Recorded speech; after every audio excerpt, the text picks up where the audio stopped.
Hello everyone and welcome back to TowerGate. It is TowerGate day number 598, 5908, Sunday.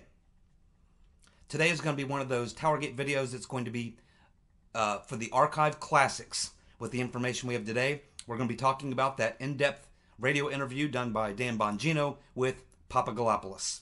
But before we get to that, first let's get to the up-to-the-minute news of the last 24 hours. And then we'll get right into that. Very little time here and a lot to cover, so I have to go fast, I have to talk fast, you have to listen closely. Okay, the Democrats are still behind in 7 of 8 of those California congressional races. If you remember, about a week ago, I reported that there were 8 races that the Commie-crats had their eyes focused on to be part of the blue wave. 8 congressional races in California they thought they could take. I reported to you a few days ago that early ballot returns showed that only 6% of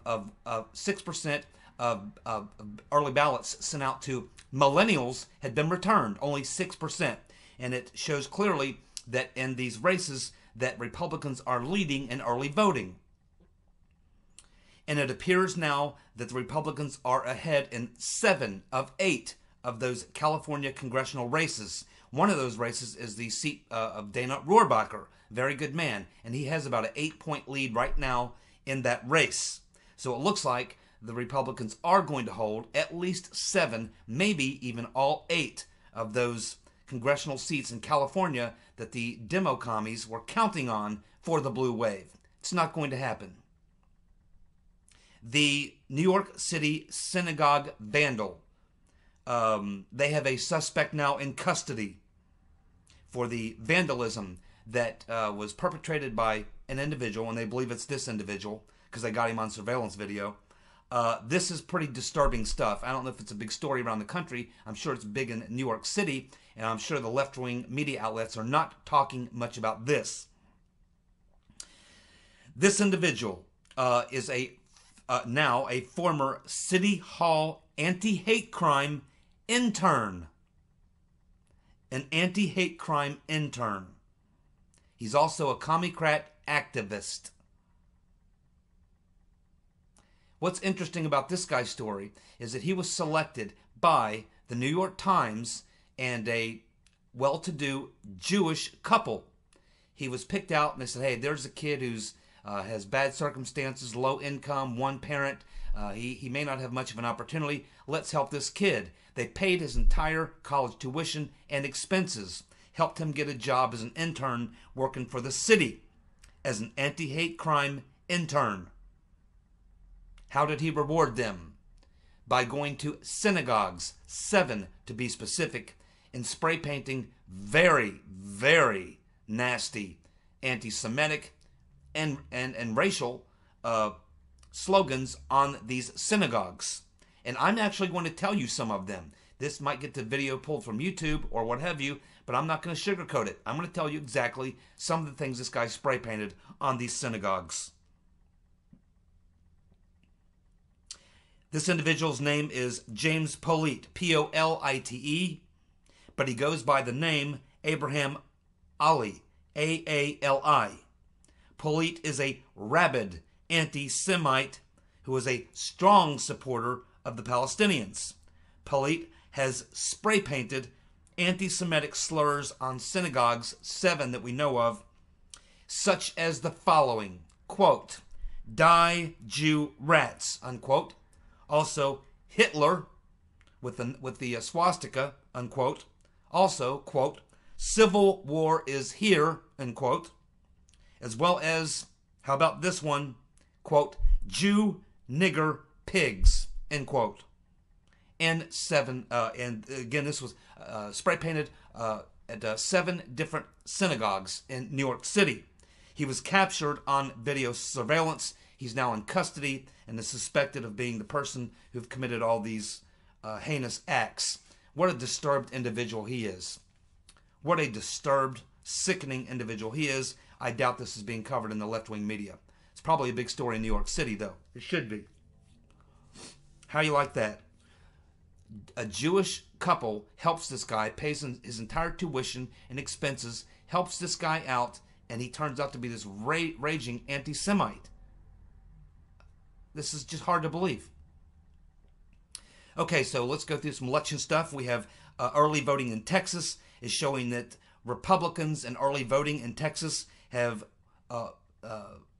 there are 1.54 million votes. Early votes have been cast in Texas by Republicans. 1.54 million by Republicans, compared to the Demo commies 1.04 million votes. That means that Republicans in Texas have, in early voting, have placed roughly 500,000, 500,000 more votes than Democrats in early voting in Texas. I looked at about a half a dozen polls earlier this morning, and there's a bunch of them, and they're all over the place, which just shows you we have a lot of fake polling going on, we have a lot of gaslighting going on, but these polls range anywhere from having Cruz up by 9 to having Beto O'Rourke up by 2. Take your pick. But I think we're going to find out that Ted Cruz is going to win this race, and it's not going to be that close.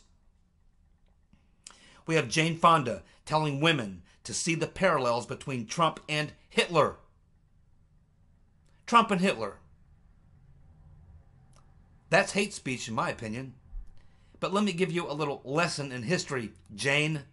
Commie Jane. Hitler was a socialist and a Democrat.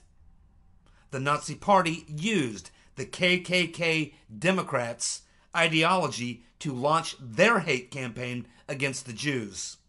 They just substituted blacks for Jews. It's the 1930s Democratic Party manifesto that was used by the Nazis to create their program, Jane. The liberal Time magazine and the American Socialist and Leftist of the 1930s praised Hitler. He was a cosmopolitan guy. Hitler was made Times Man of the Year 3 times during the 1930s. The Nazi Party was formed out of the Social Democratic Workers' Party of Germany, which was founded in 1869.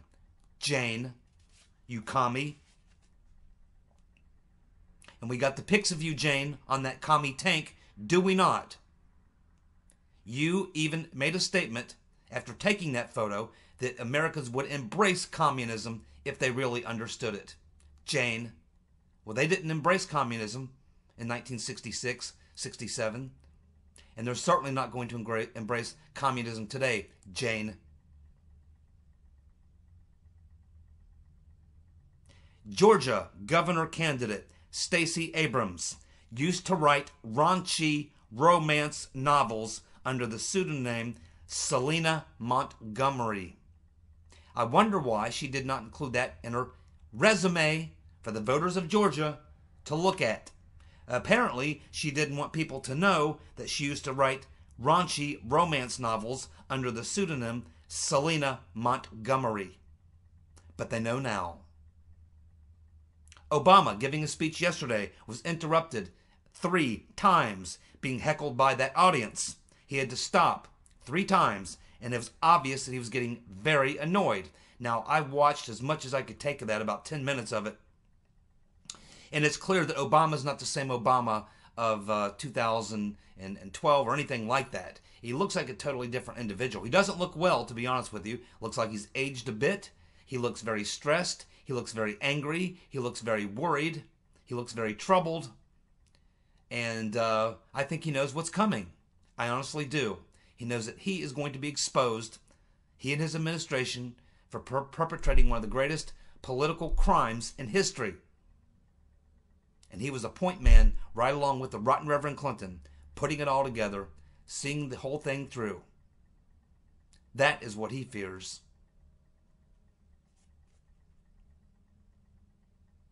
Michael Moore says the Pope told him capitalism is a sin.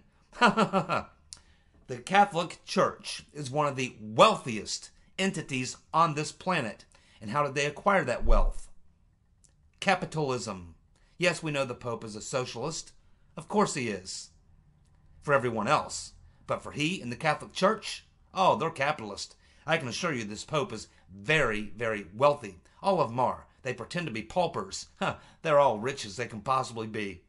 It's just that they dump all their money into the Catholic Church. They hide it that way. Probably don't even pay taxes on it. Shame on you, Mr. Pope. Crazy commie-crat staffer for Andrew Gillum was arrested on battery charges. You've probably seen the video of this commie girl. She walks around with a sign about communism. She's got a communist t-shirt on that talks about communism. She goes up to people at Trump rallies or people wearing MAGA hats, and she starts getting in their face, harassing them, talking about communism, denouncing capitalism, and she's now assaulted a couple of people, and they finally tracked her down from YouTube videos, and she is now under arrest. She's been charged with battery.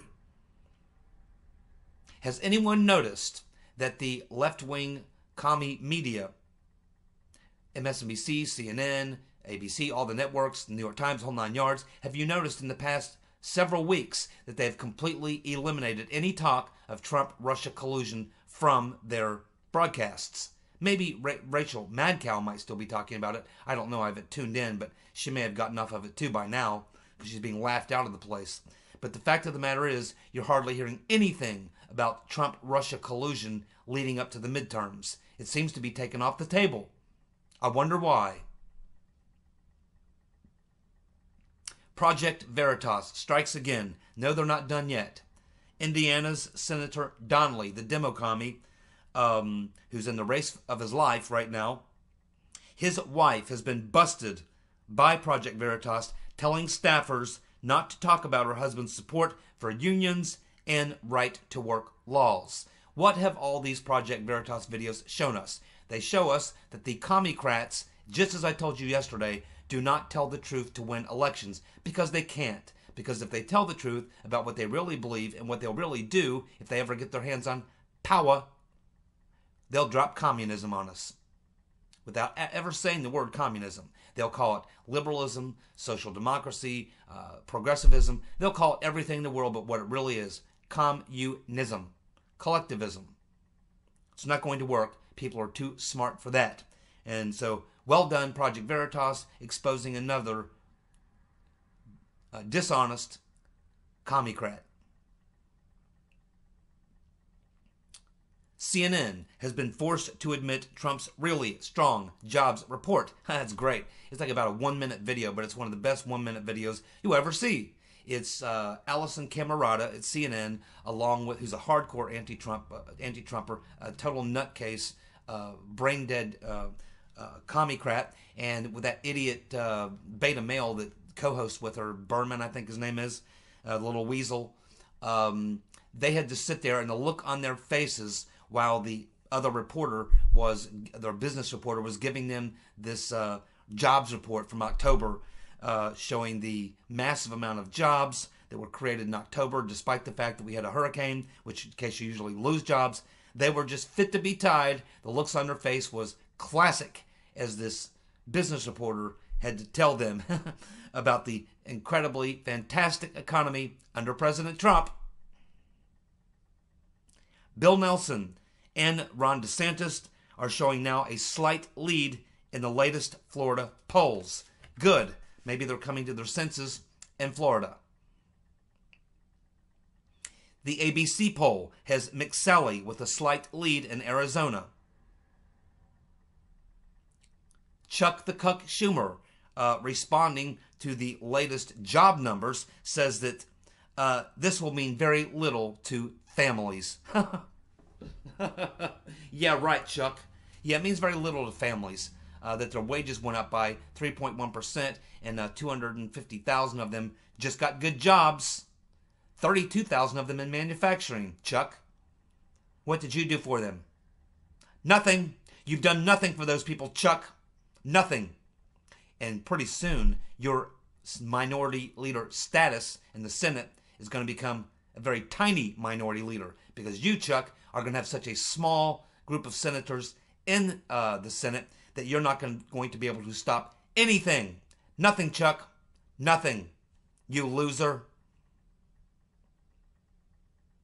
Now, let's get on to the major story of the day.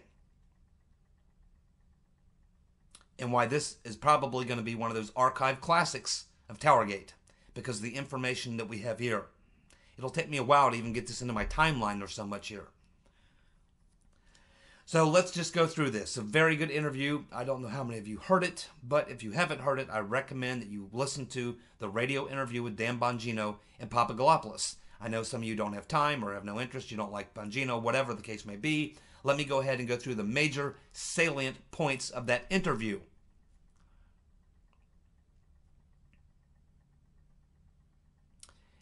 So Papadoupolos tells Bongino that he was told that it was important that he meet Joseph Misford, and he was told this by the director of the Center for International Law in London, as well as others at the London Center. So remember what happens. Papadoupolos has been invited over to the London International Center by Halper. And once he gets there, he's there for less than 2 months. And then that's basically when he learns that he's going to be joining the Trump team. So he goes and tells them, hey, I'm going to be going back to the U.S. because I'm going to be joining the Trump team. And I have some meetings I have to attend. And that's when they tell him, no, George, postpone that for a couple days. We need to go to Italy. There's some very important person that you need to meet there in Italy. They were talking about Joseph Misford, and they were going to take him to Link University, the spy school, the place where they train Western spies. And what's important, and what we learn here, because we already knew that, but here's what's really important, is Papadoupolos tells us exactly who specifically it was who implored him to postpone his trip back to the U.S. to go to that spy school in Italy for that meeting to meet Misford.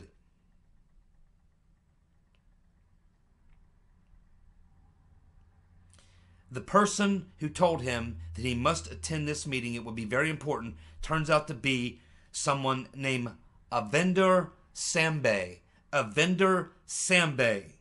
She happens to be the legal counsel for the FBI in London, in the UK actually, but she's headquartered in London.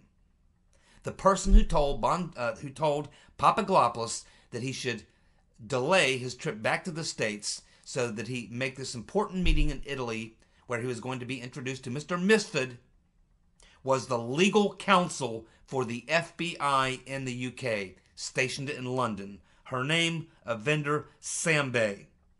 She also served as a director at the London Center for International Law. How about that? Another FBI connection in the setup. Misford told Papadoupolos at the first meeting that he must meet this girl. He's referring to someone who he claimed was Putin's niece. As it turns out, she's not Putin's niece. But it appears that these same directors with the London Center backed it up. It wasn't just Misford who said that's Putin's niece. It was these people at the London Center for International Law, which we know is a front for Western intelligence assets. It's where they lure people to set them up. It's where they lured Carter Page. It's where they lured Papadoupolos and Michael Flynn, as well as others. Papadoupolos says that Putin's fake niece sat there quietly at that meeting and smiled and said very little. He said what she did say was in very broken English, that she did not speak English very well at all. Her name is Olga Vinodigrova. Olga Vinodigrova. So this Olga Vinodigrova begins sending Papadoupolos emails after that meeting with her and Misford, because the meeting consisted of Papadoupolos, Olga, and Misford. Misford was trying to pass her off, along with the folks at London Center of International Law, as Putin's niece. But of course we know she wasn't Putin's niece. So she begins sending Papadoupolos emails using perfect English, wanting to introduce Papadoupolos to Russians and people in Moscow, and she was emailing typically on behalf of Misfit. So Papadoupolos tells Bongino, it's like, wait a minute, I met this girl. She was very quiet. She said very little. Appeared that she didn't speak or understand English, because when she did try to speak a little English, it was very poor English, very broken English. Yet, now she's sending emails using perfect grammar, perfect English, just like she speaks perfect English. He said that made him a little suspicious. So Papadoupolos doesn't believe this girl he met is the same girl that was emailing him. But now Bongino thinks that it may be her, but that she was pretending not to speak English very well, which suggests that she was maybe working for Western intelligence. And we now know that Olga actually is a manager at a wine store. She's a manager at a wine store, clearly recruited by Western intelligence or Misfit himself to play a part in the plot. Papadoupolos only met Misfit in person 2 times. All the other communications were through email, and of course this Olga was doing a lot of the emailing on behalf of Misfit. And she appeared, first Papadoupolos was taken to Italy, the spy school where he first was introduced to Misfit, where Misfit turned out to be this guy who was blowing all kinds of smoke up Papadoupolos' butt about all the people he knew and all the people he was connected to and all the contacts he had. When it turns out, according to Papadoupolos, he didn't know anybody other than Western intelligence people. It was the second meeting in London where Olga was brought in for the meeting. And that's the only time he ever met her. Keep that in mind. Bongino also points out that in the statement of offense by Uncle Bob the Executioner, the charging documents, the story of Papadoupolos and Misfit's meeting is told by a third party. Who was the third party? Well, it could only be Olga.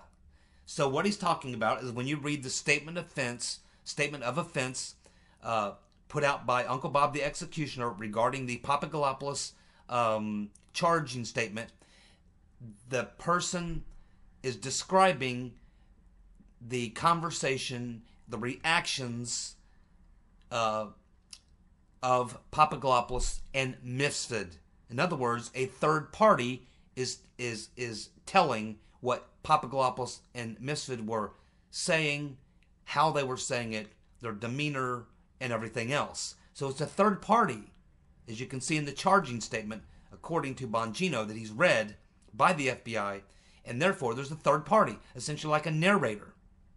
Yet it's never mentioned in the charging document by Uncle Bob the Executioner who that third party was. It could only be Olga, the manager of the wine store, who at first didn't seem to be able to speak any English. But then once she got into sending emails, perfect English and perfect grammar.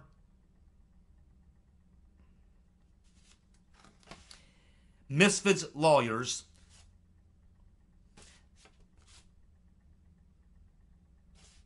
now say that their client was working for Western intelligence and was a Western and FBI intelligence asset,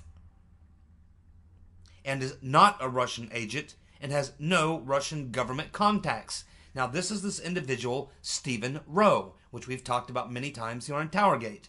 He's now apparently one of the people speaking for as a spokesman for Misfit. And Misfit is also currently being represented by some high-powered lawyers from a very high-powered law firm in London. And he's currently being hidden, or he's hiding out. Someone's helping him hide out somewhere in Europe. Papadoupolos says that his wife knew Misfit very well, and that's why she kept telling him that you better be suspicious of Misfit. I know this guy. He's shady. Because Papadoupolos' wife worked for Misfit at the EU Parliament. And she says that Misfit was always hanging out at the EU Parliament, just talking to people and making contacts and stuff. And and according to Papadoupolos' wife, Misfit was very close with various people from the Rotten Reverend Clinton State Department. The Rotten Reverend Clinton State Department officials is who Misfit was spending a lot of time talking with. And she thinks he's a suspicious character. And that is where she worked for Misfit when she was working as a lawyer at the EU Parliament. The FBI says that Papadoupolos knew that Misfit was a Russian agent. That's what they say in their charging statement. That Papadoupolos knew that Misfit was a Russian agent. Of course, we all know that Misfit was not a Russian agent. Never was a Russian agent. He's a Western intelligence asset. That means the FBI lied about Misfit being a Russian agent. They know he's not a Russian agent. They know he was working for them. But they put this in the charging statement. The FBI is not allowed to lie in order to convict someone or set someone up in a trap or anything else. And Papadoupolos says that there are documents that will prove that is false. Will prove that not only did the FBI know that Misfit was not a Russian agent and was in fact a Western intelligence asset and was part of the plot to set up Papadoupolos, but also will prove the documents will prove that Papadoupolos did not believe Misfit was credible or had any Russian contacts. He thought he was a gadfly and was trying to lose him. But Misfit's friend Olga kept emailing him. He never thought Misfit was connected, had all the connections he said he did. And apparently, the FBI has documents, and he's suggesting that Meadows and Jordan and others have seen these documents, which clearly show that Papadoupolos told Uncle Bob the Executioner and his team exactly that. He told them that he did not think Misfit was a Russian agent, connected to Russians, or had anything, because he had never been able to produce any of the contacts he said that he had. That's big time corruption, my friends. And now Uncle Bob is definitely up to his eyeballs in the plot. Papadoupolos says he is not part of any coup plot. He is not working for Western intelligence or Russian intelligence, and that anybody making these conspiracy theories or claims just don't understand what they're talking about. They don't know. Papadoupolos was asked by the FBI if he ever met anyone with a Russian accent. Did he ever meet anyone with a Russian accent? Maybe they're talking about Olga, because apparently that's the only person he met who seemed to have a Russian accent. And maybe that's why in the first meeting she had to pretend that she only spoke broken English and was actually Russian, when in fact, now she may speak perfect Russian. But we clearly know now that she speaks and can communicate emails in perfect English. So why would the FBI be asking Papadoupolos if he ever met anyone with a Russian accent? They were trying to set him up to get him to lie. Because he had this one meeting with Misfit where Olga is there. She says practically nothing. She just sits there and smiles. What she does say is in very broken English. And Papadoupolos is told that this is by this FBI person in London, as well as the people at the London Center, as well as Misfit. Everyone wanted him to know that this, in fact, was Putin's niece. Of course, turns out she's not Putin's niece. She's the manager of a wine store. In the role she played, she was supposed to be the person who spoke Russian that Papadoupolos was supposed to lie about. Another attempted setup. Papadoupolos says he heard that there are transcripts of Misfit and himself, and he wants to know why they haven't been talked about. He says they would exonerate him. Yeah, and there probably are. And Pop's already said that he thought Misfit, just like all the rest of these characters, were always recording him. Papadoupolos never believed Misfit when Misfit told him about Russians having Clinton emails. He thought that Misfit was essentially a bullshit artist, and he told that to the FBI. And apparently they have documents to prove it. That's called exculpatory evidence. That's why Papadoupolos wants his case overturned and dismissed. if there are transcripts between Misfit and Papadoupolos, why have they been covered up? Papadoupolos says Downer and Halper were definitely recording him. Why? I mean, if the government has transcripts, how did they get them? If Misfit was supposed to be working for the Ruskies, then why would he turn over those conversations to the FBI?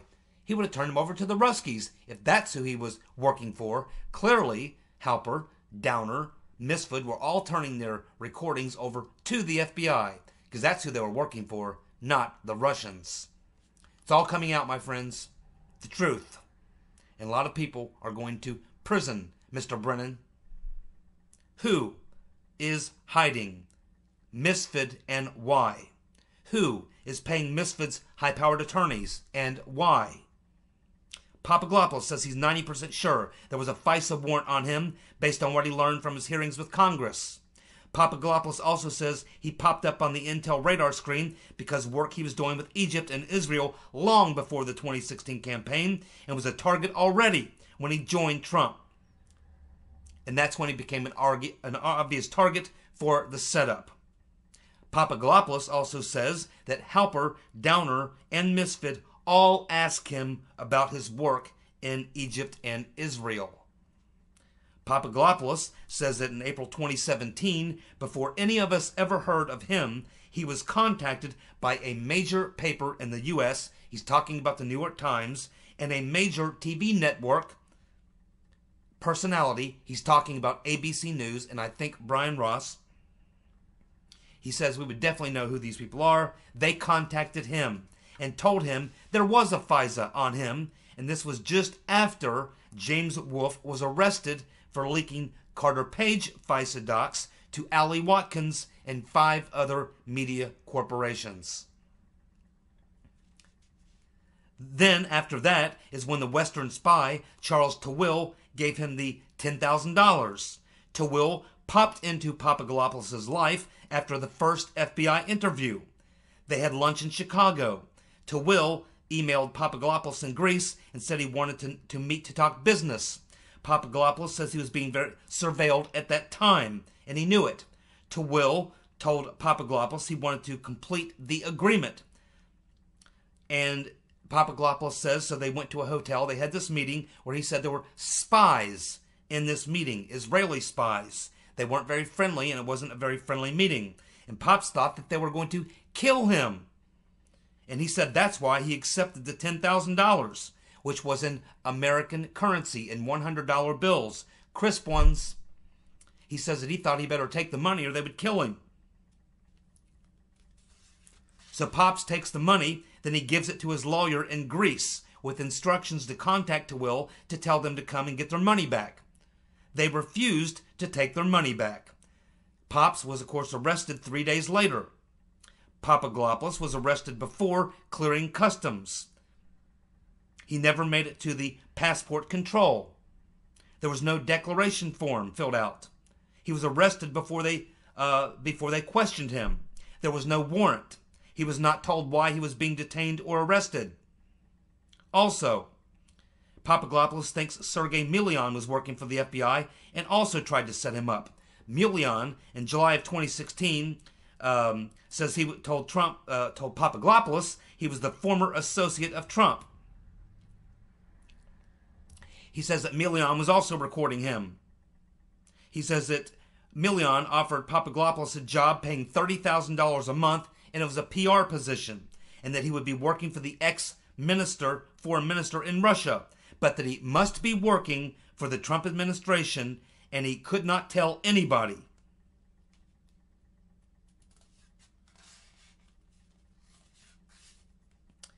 Well, we are out of time.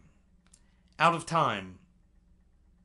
But I still have a little more to go. So we'll end this video here, and I will pick it up and get the last of this on tomorrow's video. So there's still a little bit more to go. Bombshell information. Thank you so much for tuning in. Be back with you tomorrow. You guys have a good Sunday. Bye.